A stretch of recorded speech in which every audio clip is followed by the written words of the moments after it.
सखी मैं राज्य का कार्यभार संभाले। हम आपकी और इस राज्य की सुरक्षा के लिए लड़ेंगे और विजयी होकर लौटेंगे। मैं आपके हर कार्य में आपका साथ दूंगी। हर हर महादेव, हर हर महादेव।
रख दीजिए। वहां राजकुमार की चिता जल रही है और कुछ ही देर में अहिल्याबाई आएगी सती होने के लिए। ये कैसा दुख छा गया है राजमहल। वो देखो अहिल्याबाई चली आ रही है।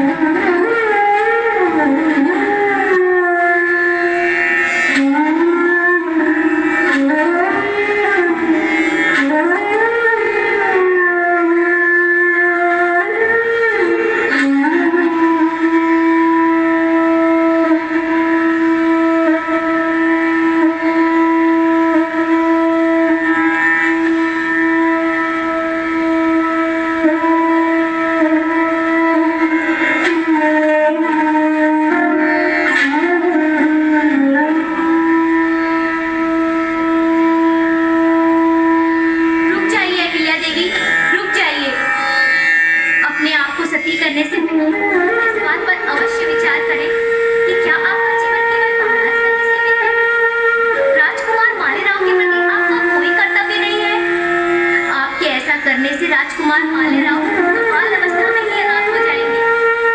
उन्हें मां की ममता और पिता के सहारे की बहुत आवश्यकता है, जो केवल आप ही दे सकती हैं। मैं आपसे विनती करती हूँ, आप सती होने का विचार त्याग दीजिए। आप सब कहिए ना, कुछ बोलिए ना।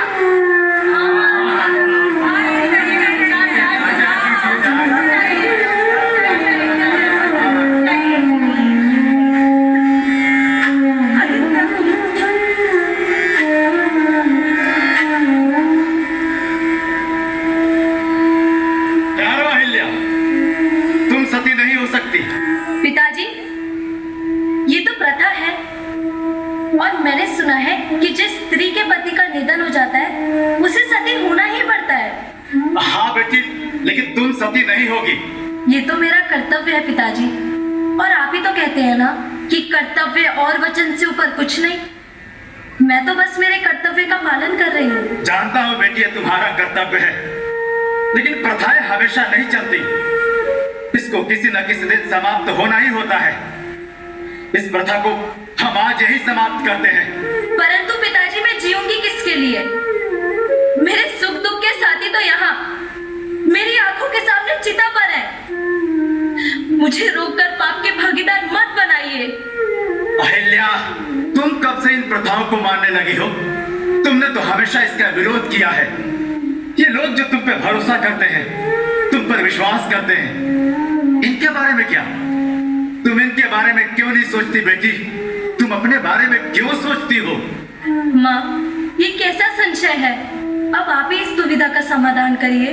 हाँ अहिल्या, पिताजी बिल्कुल सही कह रहे हैं। तुम सती होने का विचार त्याग दो बेटी। वैसे भी तुम्हारे अलावा अब हमारा कोई नहीं है। तुम इन सब के बारे में सोचो। अहिल्या, तुम केवल माले राव मुक्ताबाई की मां नहीं हो, इस राज्य के सारे बच्चे और युवाओं की मां हो, उनकी आई हो। अहिल्या, मैंने तुम्हें कभी भी अपने बेटी की तरह नहीं माना है, अपने बेटे की तरह माना है। बेटा, अगर आज मेरी बात मान लेती हो तो मैं समझूंगा कि मेरा बेटा जीवित है और मेरे पास है।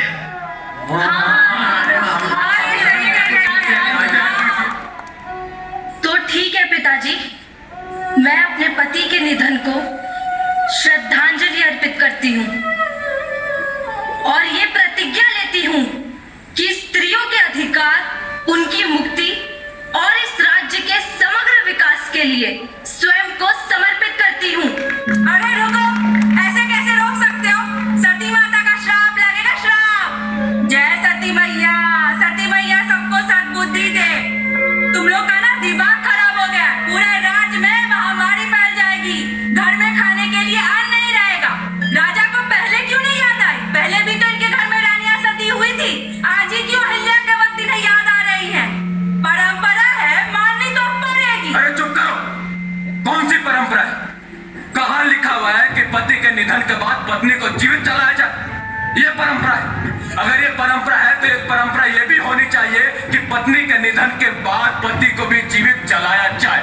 और तुम सब ऐसे ही खड़े होकर भीड़ में तमाशा देखना। अरे लज्जा आनी चाहिए तुम सभी को। ये वही कन्या है जिसका हम सब पूजन करते हैं, जिसे कन्या पूजा कहा जाता है।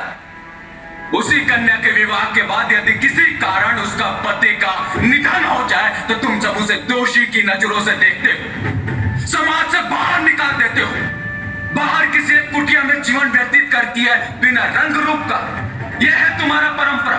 अरे आना जाना तो सब उनके हाथ में। तुम सब भगवान क्यों बन रहे हो? चुप कर बड़ो, तब से सुनी जा रही हो आना जाना। 1 महीना पहले इसकी पत्नी का स्वर्गवास हो गया था, बेचारी के अच्छे कर्म थे। यही पापी था नरक की कहीं का। जब देखो तब ये भाषण देने शुरू हो जाता है। मुझे ही देख लो, कितनी सौभाग्यशाली स्त्री हूँ मैं। मेरा पति 75 का हो गया और मैं 70 की हूँ। 55 साल पहले ये मंगलसूत्र पहनी थी, अभी भी ठीक वैसे ही है। अभी भी मालूम है कि कब मरूंगी। 20 साल और जीऊंगी मैं, और चिता पर भी सुहागन ही मरूंगी। 4-4 दिन का निर्जला उपवास किया है मैंने, धर्म किया है, अच्छे अच्छे कर्म किए हैं मैंने। हाँ, तो ये उपवास सिर्फ स्त्रियां ही क्यों रखती है? एक पति अपने पत्नी के लिए उपवास क्यों नहीं रखता? एक बेटा अपने माँ के लिए उपवास क्यों नहीं रखता? परंपरा परंपरा। अरे लज्जा आनी चाहिए तुम सभी को। उसी कन्या का तुम सब पूजा करते हो, बाद में उसको ही जीवित जलाकर उसका प्रतिमा बनाकर माता का दर्जा देते हो। यह है तुम्हारी परंपरा। और तुम्हारा जिस दिन निधन होगा ना, उसके कुछ माह बाद ही तुम्हारा पति स्वतंत्र होगा दूसरा विवाह करने के लिए। उसे इस समाज में रहने का पूरा अधिकार है। लेकिन एक स्त्री, उसका तो अपना कोई अस्तित्व नहीं है। अरे सबसे बड़े अपराधी तो तुम सब हो। तुम सब हो सबसे बड़े अपराधी कि एक स्त्री को प्रेरित करते हो जीवित आग में जलने के लिए। परंपरा का ढोंग रचा रखा है। तुम्हें परंपरा उठाओ और निकलो यहाँ से। बुढ़ो, देख लेना तू नर्क में जाएगा पापी। देख लेना तुम लोग जो इतना समर्थन दे रहे हैं ना इसको, तुम्हारे घरों में शोक सभा में जाएगा ये नरक की गाय का नाक पीटा। देख लेना तू, तेरे ही घर से महामारी फैलेगी, तेरे ही घर में लूले लंगड़े अंधे बच्चे पैदा होंगे। नाक पीटा गाय का है। सही कह रही है अम्मा, श्राप लगेगा सबको। बड़े आए, प्रथा रोकेंगे। इस घटना ने मुझे निर्णय लेने पर विवश कर दिया है। हमारे राज्य की किसी भी विधवा महिला को यह सती प्रथा मानने की आवश्यकता नहीं है। यह सती प्रथा एक कुरीति है, हमारे राज्य की प्रगति में डालने वाली रुकावट है। मैं मल्हार राव होलकर यह निर्णय लेता हूं कि हमारे राज्य की सभी विधवा महिलाओं को हमारे राज्य की ओर से विशेष सुविधाएं प्रदान किए जाएं, ताकि बचे हुए जीवन को वो सुचारू रूप से जी सके। महाराज की, महाराज की, महारानी की, महारानी की। जय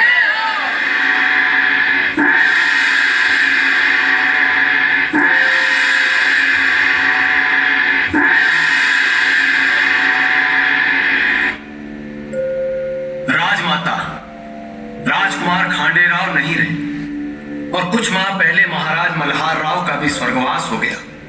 इसीलिए हम सब ने इस राज्य की राजगद्दी आपको सौंपी है। लेकिन आप चिंता न करें, राजमाता, राज्य के सभी पुरुष और युवा सेना आपके साथ हैं और आपके सहयोग में हमेशा खड़े रहेंगे। हाँ, ये जी, बिल्कुल राजमाता। सही कह रही हैं। बिल्कुल। ये एकदम ठीक कहते हैं राजमाता। आपने जो स्त्री सेना की कल्पना की है वो इस पूरे विश्व में सबसे महत्वपूर्ण और शक्तिशाली होगी। शत्रु हमारी स्त्री सेना से भयभीत होंगे और आपके नेतृत्व का गुणगान होगा राजमाता। आप निश्चिंत रहिए, हम सब सदैव आपके साथ हैं। जी राजमाता। हाँ, ये जी, बिल्कुल राजमाता। सही कह रही हैं। बिल्कुल। ये जो धर्म स्थलों पर धन व्यय करने की योजना बनाई है वो वास्तव में सराहनीय है। पूरे राज्य में इसकी गूंज है। रानी अहिल्याबाई की जय हो। जय हो। हाँ राजमाता, आपके मार्गदर्शन और नेतृत्व के कारण ही आज आसपास के राज्य हमारे साथ व्यापार कर रहे हैं, युवा आत्मनिर्भर बन रहे हैं और हमारा हाथ बटा रहे हैं। आपके विकास कार्यों से जनता का जीवन सरल और उन्नत हो रहा है। आपका हर कार्य प्रशंसनीय है राजमाता। हाँ राजमाता। व्यवधान के लिए क्षमा चाहता हूँ राजमाता। क्या हुआ? बाहर लोगों में बहुत रोष है। किस बात का रोष? किसी ने गाय के बछड़े को अपने रथ से कुचलकर मार डाला है राजमाता। गाय के बछड़े को? परंतु किसने? क्या आप उसका नाम जानते हैं? वो राजमहल का ही व्यक्ति है राजमाता। राजमहल का? ये कौन हो सकता है? चाहे वो राजमहल का ही क्यों ना हो, दंड अवश्य मिलेगा। ये तो दंडनीय अपराध है। हाँ राजमाता, ऐसे व्यक्ति को तो मृत्यु दंड देना ही उचित है।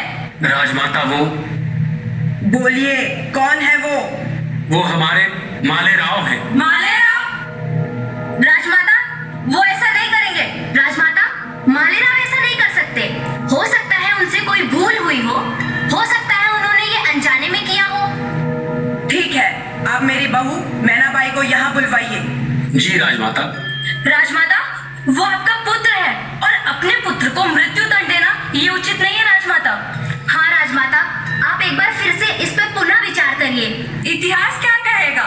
राजमाता, ऐसा मत कीजिए। हाँ राजमाता, आपका जो भी इस पर पुनर्विचार आपका जो भी निर्णय होगा हम सब अपने समर्थन कर राजमाता। एक बार पुनः विचार कीजिए। नहीं, न्याय तो अवश्य होगा। एक अपराधी को उसके अपराध के लिए दंड अवश्य मिलेगा, फिर चाहे वो हमारा खुद का पुत्र हो या फिर राज्य का कोई भी व्यक्ति, दंड अवश्य मिलेगा। प्रणाम राजमाता, आपने मुझे बुलाया? हाँ बहू, तुमसे एक मंत्रणा करनी थी। जी, आदेश कीजिए। अगर एक माँ के सामने उसकी पुत्र की हत्या कर दी जाए तो उस अपराधी को उसके अपराध के लिए क्या दंड मिलना चाहिए बहू? उस अपराधी को अवश्य कठोर दंड मिलना चाहिए, परंतु उस परिस्थिति को देखा जाए कि वो हत्या जानबूझ के की गई है या अनजाने में हुई है। अगर ये अपराध जानबूझकर किया गया है तो फिर अवश्य ही उसे कठोर दंड देना चाहिए। अगर वो कोई जीव या गाय का बछड़ा हो तो? गाय का बछड़ा? गाय तो हमारी माँ समान होती है, हम उसकी पूजा करते हैं। और उसका बछड़ा, वो तो कितना अबोध होता है, कितना भोला होता है। उसकी कोई निर्मम हत्या कैसे कर सकता है, वो भी उसकी माँ के सामने? माँ तो माँ होती है, फिर भी चाहे वो इंसान की हो या जानवर की, पर दर्द तो होता ही है ना उसे भी। जिस भी व्यक्ति ने ऐसा किया है उससे अवश्य कठोर दंड मिलना चाहिए राजमाता। ठीक है बहू, तुम जा सकती हो, मैं बाद में तुमसे मिलती हूँ। प्रणाम राजमाता। हे शिव शंकर।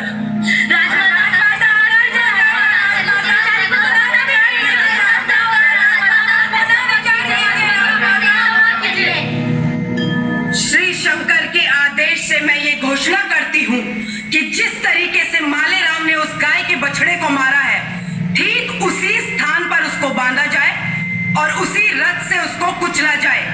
यही हमारा न्याय है। राजमाता, ऐसे कैसे करिए? आप अपने बेटे के साथ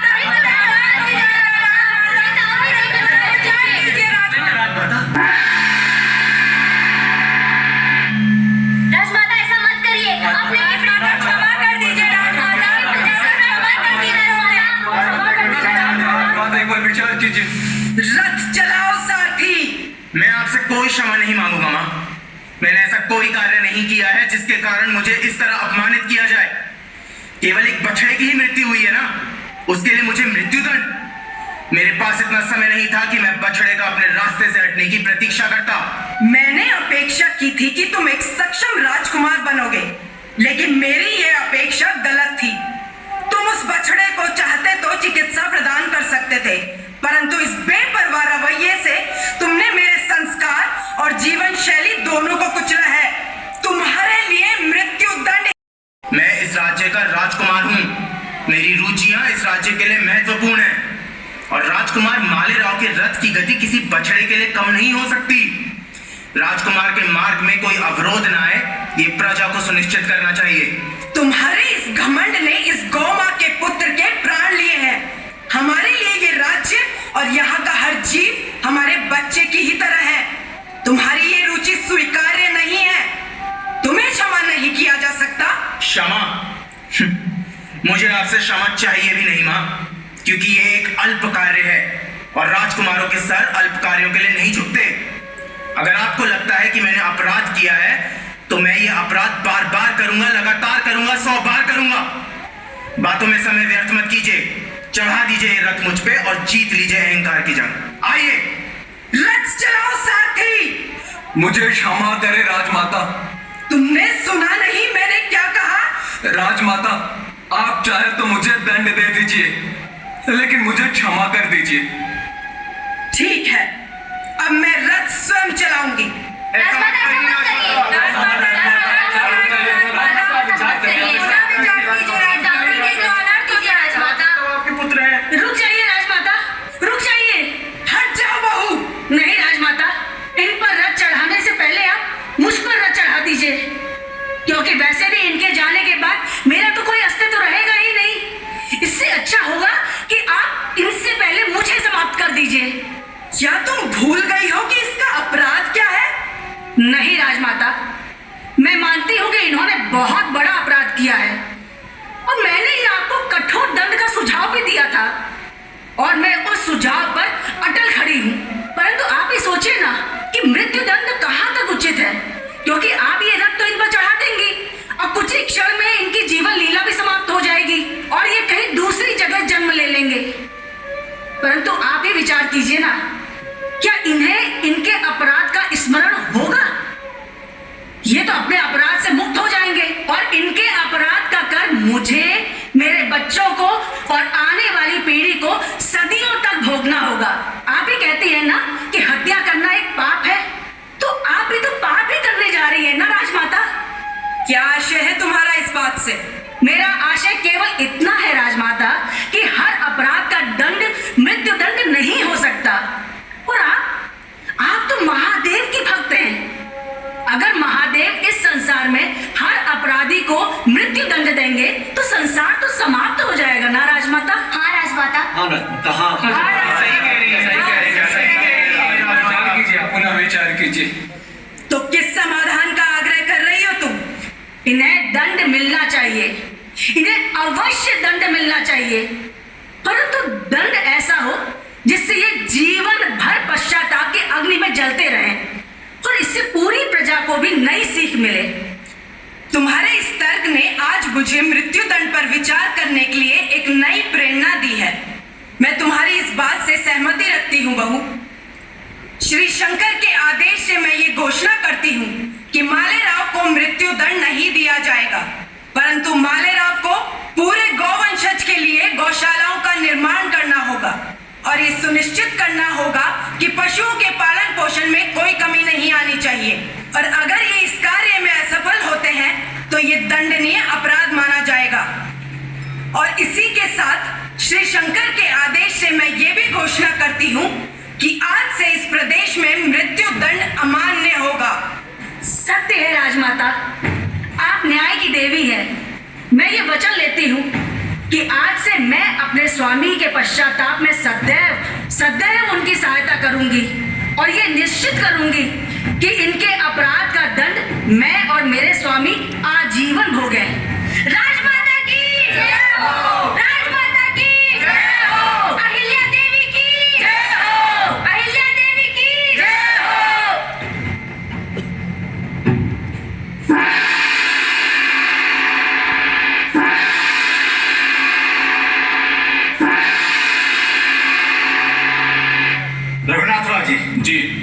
धर से पता चला है कि मालवा की महारानी अहिल्याबाई होलकर इस समय अकेले हैं और अवसाद में हैं। क्या कहते हैं आप? इसमें कहना क्या है? ये तो बहुत ही अच्छा अवसर है हमारे राज्य के विस्तार के लिए। और मैंने तो ये भी सुना है कई मंदिरों का निर्माण किया जा रहा है, और मैंने ये भी सुना है कई टूटे हुए मंदिरों का जीर्णोद्धार भी किया जा रहा है, और भी कई बड़े कार्य किए जा रहे हैं। हाँ, और मैंने ये भी सुना है कि सबसे ज्यादा व्यापार वहीं से किया जा रहा है। इससे पता चलता है कि सबसे ज्यादा धन संपदा वहीं पर है। क्या विचार करते हैं आप? इसमें विचार कुछ नहीं करना है मंत्री जी। हाँ, मालवा साम्राज्य की महारानी अहिल्याबाई होलकर इस समय अवसाद में है। और सबसे बड़ी बात, इस समय उनके राज्य में कोई पुरुष सेनापति नहीं है। मंत्री जी, हाँ, सेना तैयार कीजिए। कल प्रातःकाल सूर्य की पहली किरण के साथ हम आक्रमण करेंगे।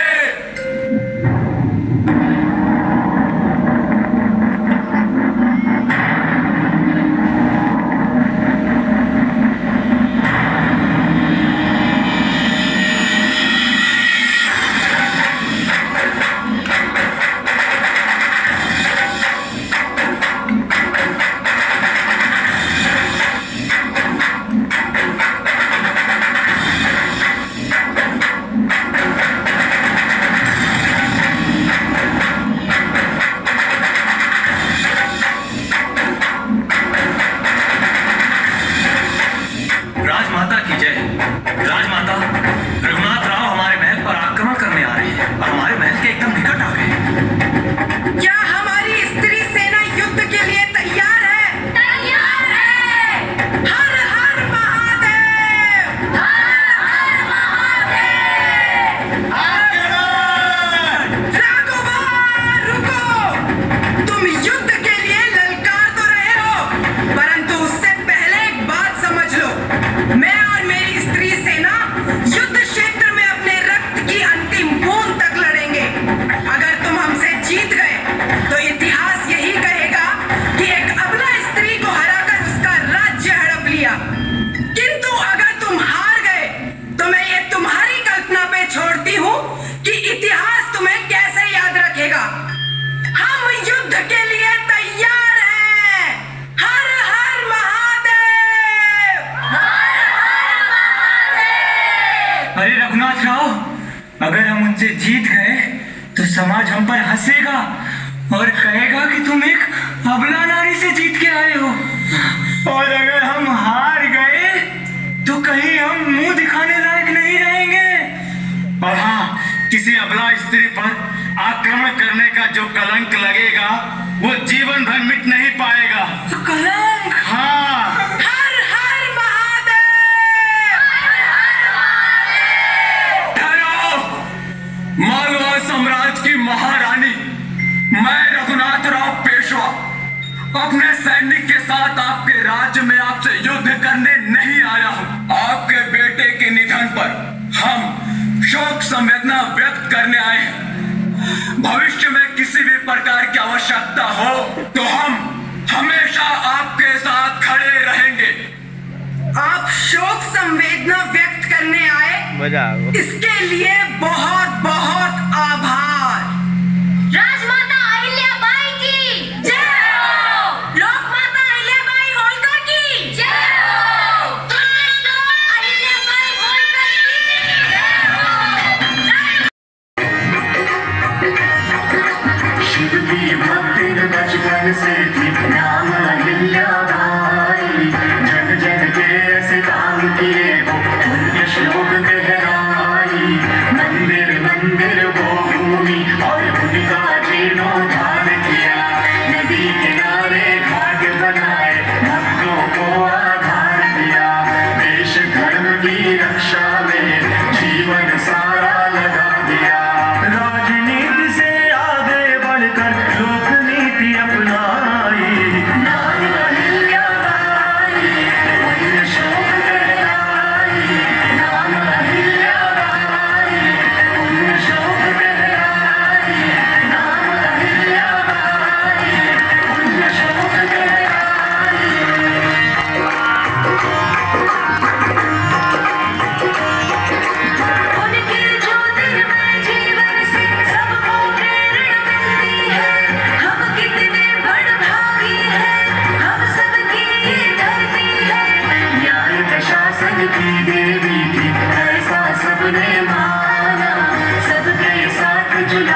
की टुकड़ी एक बनाए, तब रसता फैले समाज में, देश धर्म की रक्षा हो, अपनी संस्कृति खूब फले, ऐसी सबकी इच्छा हो। मिले प्रेरणा हम सबको, इसलिए कथा ये सुनाई। नाम अहिल्याबाई, पुण्य श्लोक कहलाई, नाम अहिल्याबाई, पुण्य श्लोक कहलाई, नाम अहिल्याबाई, पुण्य श्लोक कहलाई।